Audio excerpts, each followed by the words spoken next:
Bien, continuando con nuestras clases de auditoría forense, ¿verdad? Y el tema de la cadena causal, básicamente, pues lo que es construir el nexo de causalidad del hecho, partiendo de las evidencias, los elementos y los signos de causalidad existentes en ello, que nos permiten asociar la causa con el hecho en sí sometido a investigación y el efecto que él genera, ¿no?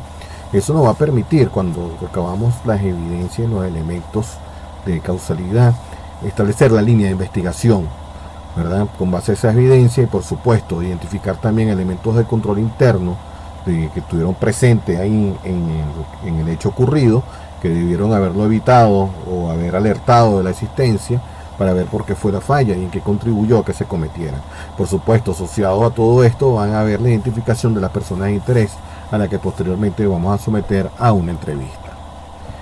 El objetivo de esto, pues al finalizar, es que el participante podrá lograr la demostración de la existencia de un hecho, partiendo de la causalidad, asociación de actividades previas y posteriores. ¿Ok? Yo asocio, pues, que hay un hecho detonante, un hecho previo, una motivación también, que activa el hecho en sí mismo, sometido a investigación, y él genera unos efectos posteriores, ¿no?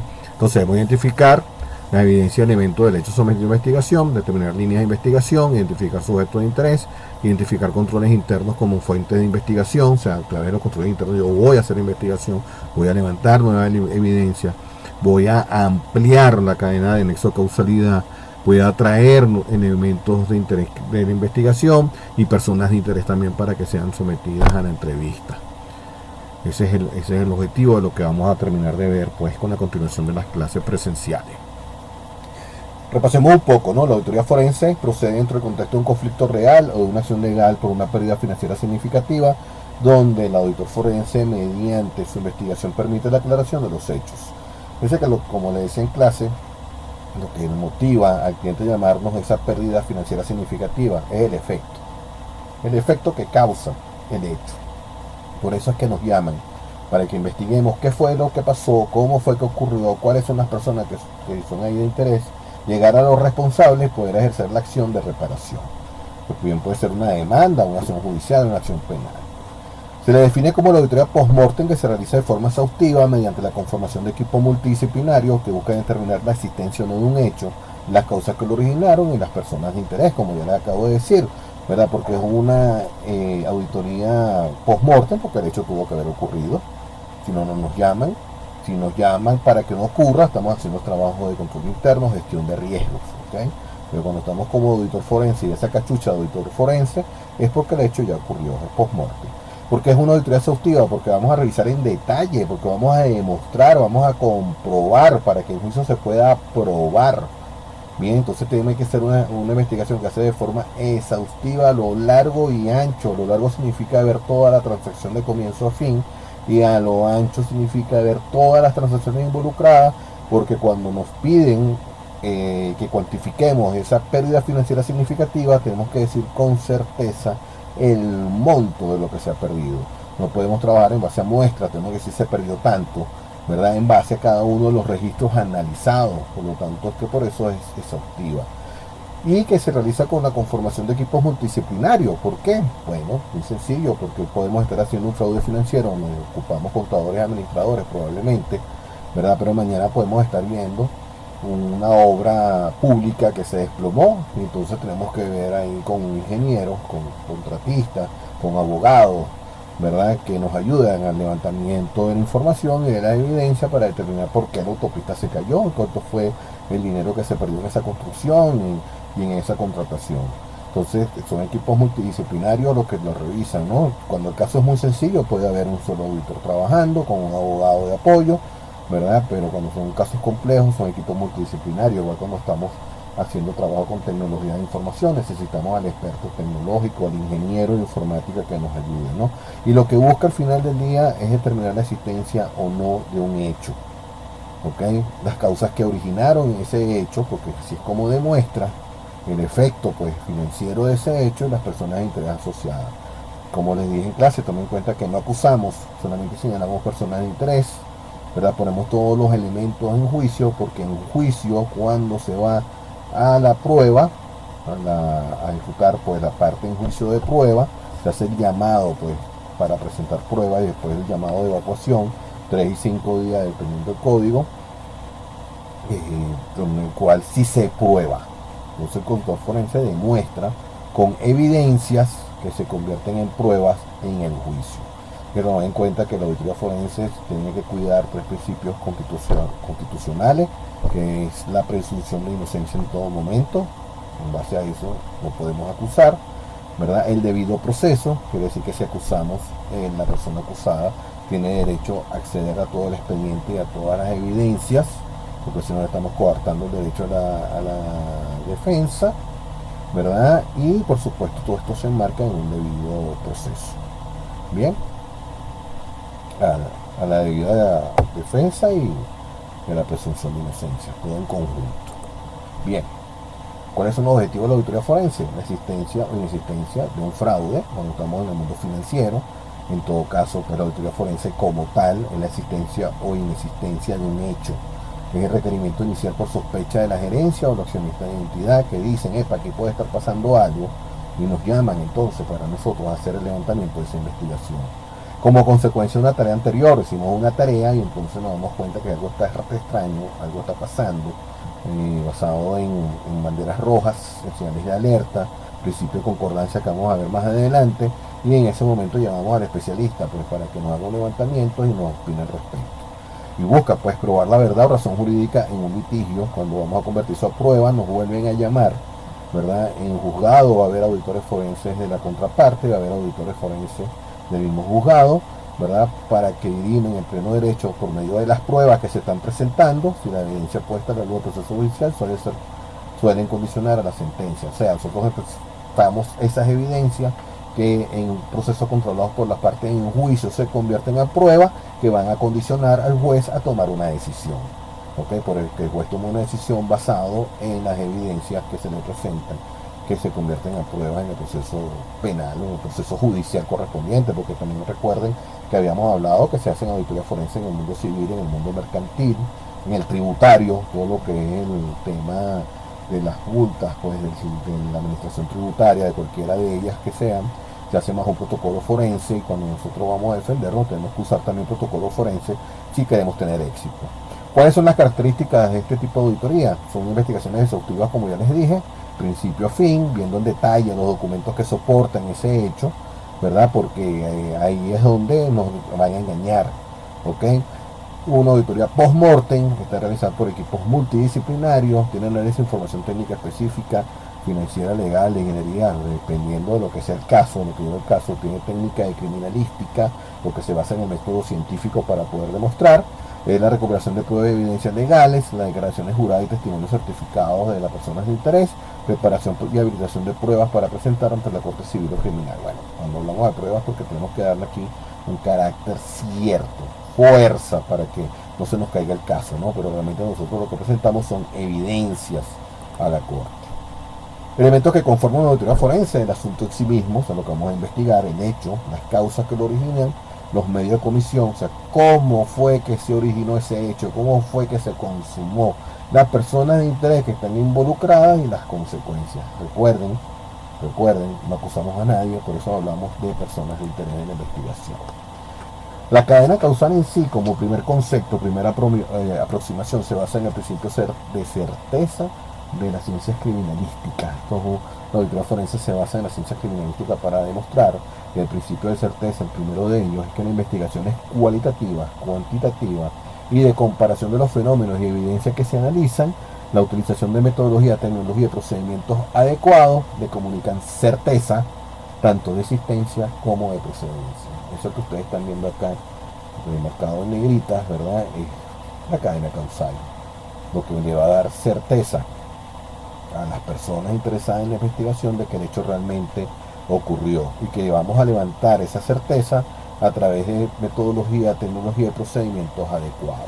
Este principio de certeza que nos los aporta las ciencias forenses, ¿verdad? Es importante y vital para el desarrollo de la cadena causal.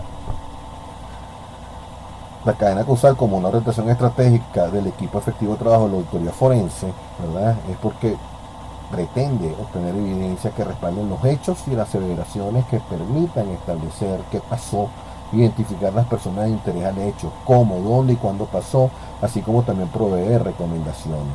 Para lograr el objetivo, el equipo de trabajo tendrá una orientación estratégica basada en 5 principios fundamentales de la auditoría forense. Pero antes de ver esos principios, ¿verdad? Quiero decirles que estas preguntas que están acá, el cómo, dónde y cuándo, el por qué, el qué, el quién, corresponden a 6 preguntas básicas que responde la ciencia criminalística. En algunos de los adiestramientos, pues alguna vez una joven que estaba próxima a casarse me decía: profesor, las preguntas de la novia. Claro, así es. Cuando el novio anda mal portado, la novia hace estas preguntas porque quiere saber qué es lo que pasó, quiere llegar a una verdad. Lo que quiere decir que la auditoría forense es algo sencillo. La auditoría forense responde a esas preguntas con su investigación. No es nada más allá, sino simplemente responder a unas preguntas básicas. Cuando vemos los 5 principios de la auditoría forense, vamos a ver, más que todo relacionado a la cadena causal, ¿verdad? Es que asuma siempre que lo que usted está investigando va a terminar en litigio, va a terminar en la corte. O sea, tiene que hacerlo muy bien. Tiene que demostrar al tercero, no demostrarse usted, sino convencer a un tercero de lo que está ocurriendo. Actúe en el predicado, o sea, en el hecho. Te va a estudiar es el hecho, lo que ocurrió. Tenga siempre 2 o más perspectivas. No se quede con la que usted pensó en primer lugar o la que le dijo su cliente. Vaya usted imaginándose otra perspectiva, otra visión y trabaje en función de ella.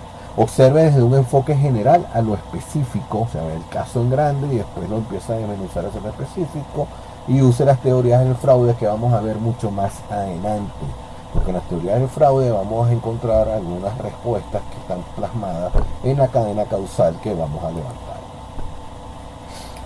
Cuando hablamos que asuma que lo que está investigando va a terminar en litigio, es que la cadena causal diligente, bien hecha con cariño, por decirlo de alguna manera, ¿verdad? Hecha con propiedad, con base, con criterio, ¿verdad? Es porque debe respetar los principios constitucionales del debido proceso, de la presunción de la defensa, establecer la cadena de custodia, especial atención a los protocolos técnicos legales. O sea, yo no puedo ir y tomar una prueba de una gaveta porque quiero, porque me da la gana. No puedo pretender que una fotocopia va a demostrar algo. Yo si voy a introducir un documento ya para ir a juicio, debo pedir la copia certificada del que está realmente habilitado para certificar esta copia, que debe sellarla al reverso de cada hoja, ¿verdad? Con los datos propios de identificación de la persona que está certificando, como los datos laborables de organización, su ubicación, como los datos del documento que lo habilita para certificar.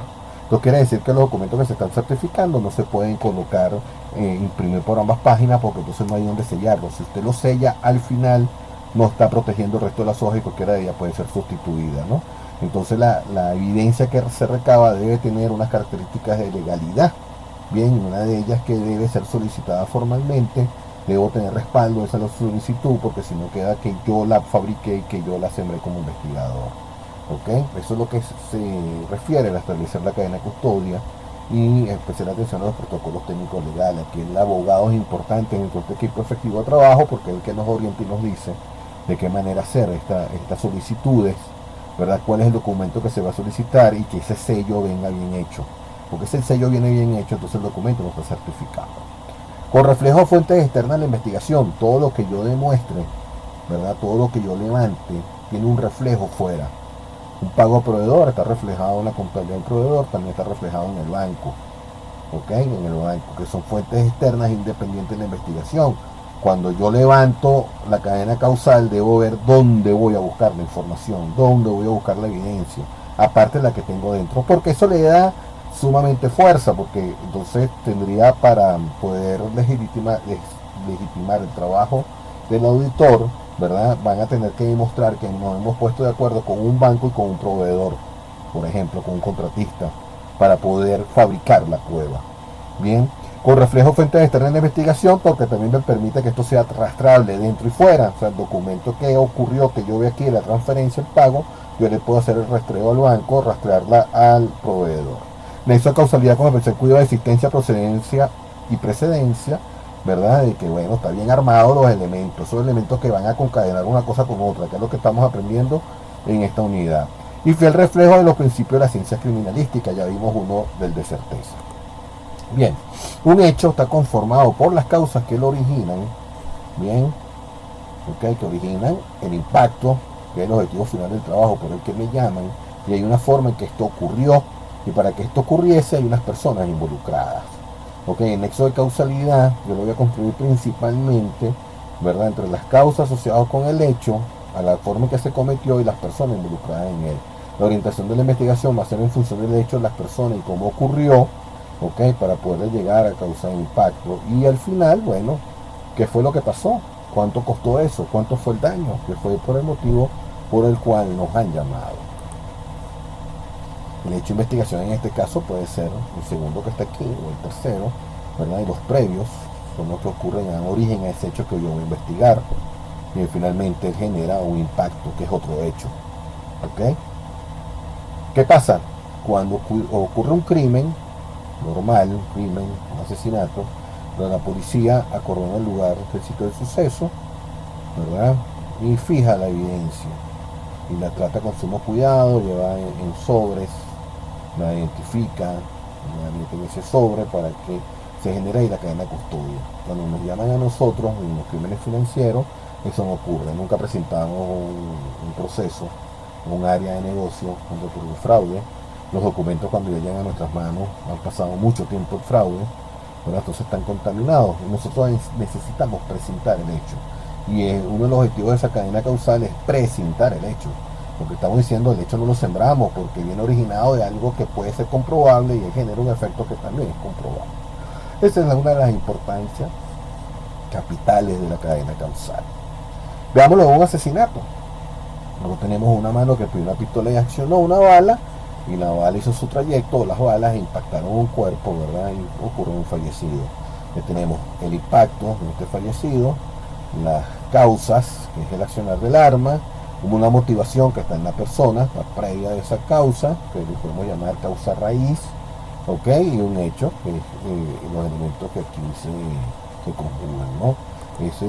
Esto que queremos hacer nosotros, este símil, es porque vamos a llevar esta causalidad, pues que es demostrable. Cuando nosotros queremos saber quién asesinó, es porque simplemente asociamos, pues, las balas en el cuerpo de la víctima, que ha sido determinado que murió por el impacto de ellas, la llevamos hasta la pistola, rastreamos pues hasta la pistola la asociamos a la persona, y la persona estamos listos y comprobamos que ella fue la que asesinó. En juicio se prueba por qué asesinó, es cosa distinta. Señalamos a la persona qué interés, ahora mató por qué motivo, causa fútil, o se defendió, por un atraco, un accidente. Eso es lo que se va a demostrar en el juicio. ¿Ok? Lo que nosotros hacemos, lo que se prueba en juicio, lo que nosotros hacemos es demostrar que el hecho ocurrió, cuáles son las personas que están involucradas, la forma en que ocurrió. ¿Bien? Básicamente, cuando nosotros vamos a estar la conectividad para poder llegar a la mano que accionó, nosotros tenemos que asociar unos signos de conectividad, como vimos en clase. Bien, tenemos una bala en el cuerpo, en el primer signo de conectividad. Vemos que esa bala tiene unas marcas, ¿verdad? Y tiene un calibre que se va a asociar con la pistola. Esa marca que trae la bala, ¿okay?, la genera al pasar por el cañón de la pistola. Es una huella dactilar, es única. Bien, eso se llama estrías. Entonces, tanto esa bala con esas marcas nos va a permitir asociar que esta es la pistola que se accionó con respecto a las balas que impactaron el cadáver y que en forense me ha determinado que murió por el impacto de las balas. Bien, aquí podemos ver otro signo, vemos un círculo negro porque puede ser un tiro de gracia, lo que puede indicar que haya alevosía en ese asesinato, lo que va a hacerme descartar que fue en defensa propia, ¿ok? Lo que me puede indicar que esto fue premeditado. Bien, son los elementos que uno va recabando en una investigación. Cuando vamos al signo de conectividad 4, 5, 6 y 7, ¿okay?, vemos que esa pistola arroja una pólvora, ¿okay?, que esa pólvora cae en la mano, entonces se le hace al dueño del arma o a la persona sospechosa de interés que creemos disparó una prueba, ¿verdad?, que nos indica que ha disparado un arma recientemente, ¿okay? Luego, posteriormente, buscamos huellas dactilares en el mango de la pistola, ¿verdad? Y ADN a través del sudor que pudo haber dejado la mano por el nerviosismo en el arma. Estos son los signos de conectividad que me va a hacer permitir decir que esta persona ha accionado un arma cuyas balas entraron en un cuerpo y dieron cuenta de su vida. ¿verdad? Y otro elemento que nosotros podemos utilizar, testigos en el lugar, cámaras, ¿ok? Y no solo en el lugar, sino fuera del lugar también, que pueden fijar que la persona pasó, la señal del celular registrada en las antenas, un ticket de estacionamiento. Hay muchos elementos que nosotros podemos ir alargando esta cadena causal, mucho más de lo que tenemos aquí de manera sencilla para lograr la demostración del caso. Usualmente preguntan, bueno, ¿qué tan larga puede ser la cadena causal? Dependiendo del investigador, en lo que el investigador se sienta seguro que está demostrando, la corta. Pero si no se siente seguro, él sigue llevando el elemento a lo largo y a lo ancho, que le va a ayudar a demostrar el caso. Pero vamos a seguir llevando elementos aquí. Por ejemplo, se establecen las líneas de investigación a través de estas evidencias, ¿verdad? Porque tenemos como evidencia el cuerpo, las balas, los orificios, ¿ok? Como elementos, la pistola, porque la pistola quizás no esté en el sitio del suceso, la mano que accionó, ¿ok? Y entonces nosotros vamos a empezar a establecer líneas de investigación. ¿Cuáles? Bueno, la misma bala hay que investigarla para poder establecer la marca que nos lleve a la pistola, ¿ok? Porque esas marcas pudieran estar registradas como que la pistola está involucrada en un crimen anterior y podemos dar ya con un nombre de la víctima. Cuando nosotros hallemos esa pistola, vamos a ver el intercambio como línea de investigación entre el arma del victimario, el accionante, ¿verdad? De los disparos, la relación que puede haber entre la víctima y victimario, ¿ok? Por nombrarles algunas. Pero esto puede ir creciendo como vamos a ver más adelante, porque así también como hicimos esta relación que acabamos de construir a través de la evidencia y los elementos como línea de investigación, también va a estar el control interno. Nosotros podemos tener como control interno el seguro de la pistola, ¿verdad? Balas de salva, la persona quiso darle un susto, pero alguien daña el seguro o quita el seguro, alguien cambia las balas de salva por balas verdaderas. Esto pasó en Venezuela hace algún tiempo en una obra de teatro, ¿verdad? Entre dos artistas, uno asesinó al otro porque habían cambiado las balas. Entonces alguien tiene la culpa de accionar, pero no tuvo la motivación, no quería matar, ¿ok? Entonces el asesino es otro, ¿bien? Y son penas distintas y eso tiene que determinarse en la investigación. Pero también tenemos un chaleco antibala en la víctima, entonces hay que saber por qué el chaleco no se accionó. La víctima ha podido tener un guardaespaldas, ¿verdad? O dos guardaespaldas, o tenemos cerca a un testigo que vio todo lo que ocurrió, ¿verdad? Y todos estos son elementos de control interno, bien, en el cual también se generan líneas de investigación. También un control interno, los permisos y la evaluación psicológica al accionante, porque se le dio un arma, ¿verdad? Para saber si es un arma que siempre tuvo o no la buscó, porque eso entonces afianzaría la tesis que estamos ante un homicidio premeditado, con alevosía, que hace recargar más la pena de la víctima. Bien, entonces si él tenía un chaleco, la víctima, ¿por qué el chaleco no funcionó? ¿Quién proporcionó el chaleco? ¿Cuál es la calidad del chaleco? Si tenía un guardaespaldas, ¿verdad? ¿Qué pasó con ese guardaespaldas? ¿Estaba presente? ¿No estaba presente? No tenía una capacidad, fue negligente, es cómplice, ¿ok? Igual con los testigos. Entonces, todos estos elementos que tienen que ver tanto el control interno como la evidencia, como los elementos, ¿verdad? Se tienen que investigar, se traza línea de investigación a través de eso, y es lo que nosotros podemos ir ampliando el nexo de causalidad, porque al final tenemos que comprobar y podemos decir, mira, esta persona no tenía arma porque alguien se la dio, entonces puede ser que alguien lo haya motivado a asesinar, inclusive con drogas. Bien, entonces esto para que ustedes vean que una investigación no nos podemos plantear de una manera simple, que tenemos que plantearnos de una manera, digamos, muy seria para poder llegar a la verdad de las cosas.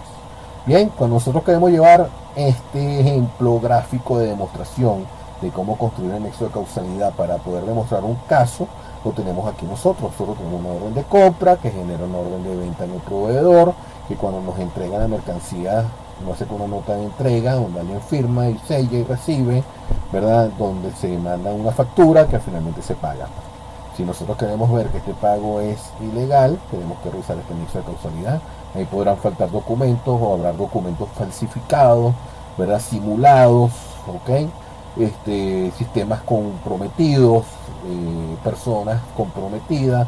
Pero lo que les quiero decir que nosotros lo primero que vamos a hacer en un planteamiento de investigación es plantearnos cómo es la cadena causal del deber ser, que nos dan las normas y los procedimientos, luego levantar qué fue lo que pasó, para poder armar el caso y decir aquí están los elementos, ¿verdad? Aquí están las evidencias que debo analizar pues con revisión de documentos en el caso nuestro, documentología y grafotecnia, para poder llegar a una verdad, que eso lo vamos a ver en un capítulo más adelante, la revisión documental, ¿no?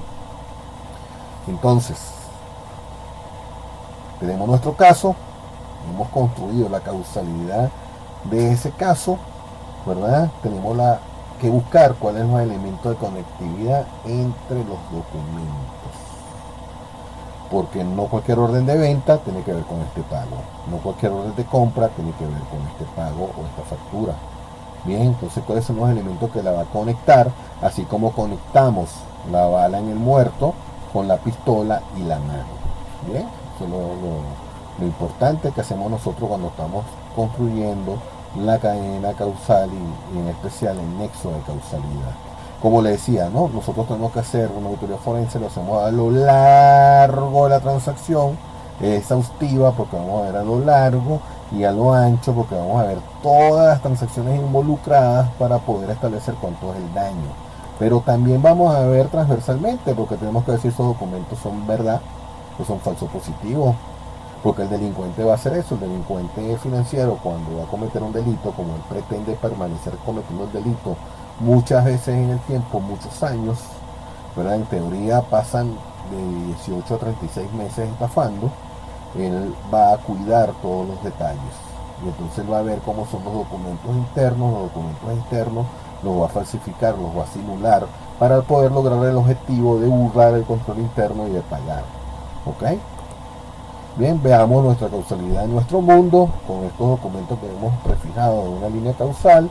Vamos a verlo aquí, pues cómo compra genera la orden de compra, cómo se genera la orden de venta que llega al almacén con la nota de entrega y a contabilidad de la cuenta por pagar, tesorería revisa los registros, ¿verdad? Y hace el cheque de pago. Bueno, y posteriormente se da un ajuste, se realiza a través de una nota de débito crédito, ¿ok? Todo esto con reflejo en la contabilidad. O sea que la contabilidad va a ser una guía también para construir el nexo causal. Pero la gran pregunta aquí, ¿cuáles son los signos de conectividad? Bien, ese signo de contabilidad, un pago indebido que me mandaron a investigar. ¿Cómo comparo yo el deber ser, que es la condición, el criterio, lo que los auditores llaman criterio, ¿verdad? Donde están respondiendo todas las preguntas del deber ser con la condición, que es lo que levantamos en el caso. ¿Ok? Aquí también tenemos que responder estas preguntas, las 6 preguntas de la novia. ¿Ok? Entonces, nosotros debemos en un ejercicio preparar cuál sería la cadena causal, dónde se inicia, dónde termina, cuáles serían las evidencias, los elementos que están asociados a esas evidencias, los signos de conectividad entre causas, elementos, evidencias y efectos, cuáles serían las personas de interés y cuáles serían las líneas de investigación que se van a generar. Bien, veamos acá, aquí tenemos un caso muy sencillo donde se compararon estados financieros de años distintos, un año actual y un año anterior, levanta una bandera roja porque se trata de una empresa de servicios aeronáuticos, resulta que no hay vuelos, pero se incrementaron los costos de mantenimiento y los costos de servicios contratados de técnicos. Si no estoy volando la nave, no hay mantenimiento, no hay servicios contratados. Entonces eso deben ser curvas que se parecen en la forma de crecimiento en los estados financieros. ¿Qué se hace? Bueno, para ir construyendo ese nexo de causalidad, se pide un reporte de pago a proveedores, un mayor analítico de servicios contratados y gastos de mantenimiento. Ahí empezamos a observar y a construir ese cuadro de asociación de facturas con órdenes, con pagos, y nos damos cuenta que hay una facturación correlativa, un mismo aprobador en la misma persona que siempre está aprobando un proveedor. Hay montos redondos, número de documentos con inconsistencia, le ponen un guión, le quitan el guión, le ponen una letra, se la quitan, ¿verdad? Gastos duplicados. Ok, esto quiere decir en este alto y asociado a lo que es las señales de alerta, las banderas rojas, es que el auditor forense va a vivir de la observación. La herramienta que más va a usar el auditor forense es la observación. La observación que le va a permitir detectar la bandera roja, la observación que va a permitir ver exhaustivamente los primeros elementos, ¿verdad? Entonces esos pagos que le llamaron la atención por toda esta característica va a pedir el soporte. En esa factura va a conseguir que no tiene números de teléfono, tiene una dirección física, o la dirección física es inventada, o cuando fuiste de dirección física es una casa de familia, pides el documento constitutivo de la empresa, ves el nombre de una persona, ¿verdad? Busca la ficha de personal de los aprobadores y resulta que uno de los aprobadores está casado con una persona que tiene este apellido de soltera Duquette. Eso lo vemos en la ficha personal. Entonces ya sabemos allí, se abre la línea de investigación, se le hace el seguimiento del dinero, follow the money, como dicen los americanos, para saber que el dinero llegó allá y ya sabemos qué es lo que pasó en este caso de fraude. Bien, de eso se trata en eso de causalidad. De eso se trata la cadena causal, de poder establecer los elementos que le ayuden a probar, a comprobar. En conclusión tenemos que todo hecho tiene un inicio, una evolución y un final. Al concatenar todos los elementos de cada una de estas etapas logramos demostrar la existencia del hecho. El auditor forense demuestra, no prueba, tampoco acusa, solamente señala personas de interés. En juicio se logra la comprobación, por ende levantamos evidencias, no son pruebas, ¿okay? Porque las pruebas se convierten, esa evidencia en pruebas en un juicio. A partir de esta vinculación se traza la línea de investigación que logran dar fuerza y seguridad a la evidencia cuando lo conectamos con fuentes externas de la investigación, le hacemos una traza hacia allá. Entonces, una cadena causal es un conjunto de hechos indiciados que van a guardar unidad con el hecho global, con causa-efecto, convergencia, gravedad y conexividad, en especial conexividad, que será la prueba inicial que hará parte de la valoración jurídica en la investigación. Cuando yo tengo estos elementos ya asociados, se le entrega al abogado para que el abogado diga si hemos hecho un buen trabajo, qué es lo que está faltando para poder complementar esta información que vamos a llevar más adelante a juicio para lograr los objetivos, ¿verdad? De establecer responsabilidades, o sea, culpable, ¿verdad? Y resarcir el daño de la comisión. Hay un viejo adagio que dice en las investigaciones forenses que el tiempo que pasa es la verdad que huye. En este caso, con la cadena causal, construida con base en eso causal, responde al adagio de que todos los caminos conducen a Roma. O sea que vamos a llegar a la verdad. Nosotros no somos partidarios que el tiempo que pasa es la verdad que huye. Para nosotros el tiempo que pasa es la verdad que se dificulta encontrar. Pero cuando nosotros logramos establecer ese nexo de causalidad, vamos a llegar a Roma, vamos a llegar a la verdad. Y para eso que buscamos un auditor forense, para que demuestre un hecho. Bueno, espero que esta clase haya sido de su utilidad. Conjuntamente con la dirección del video, vamos a estar enviándoles algunas instrucciones pues de la tarea que deben realizar por equipo, que es complementar la tarea que han venido realizando. Bien, muchas gracias por su atención.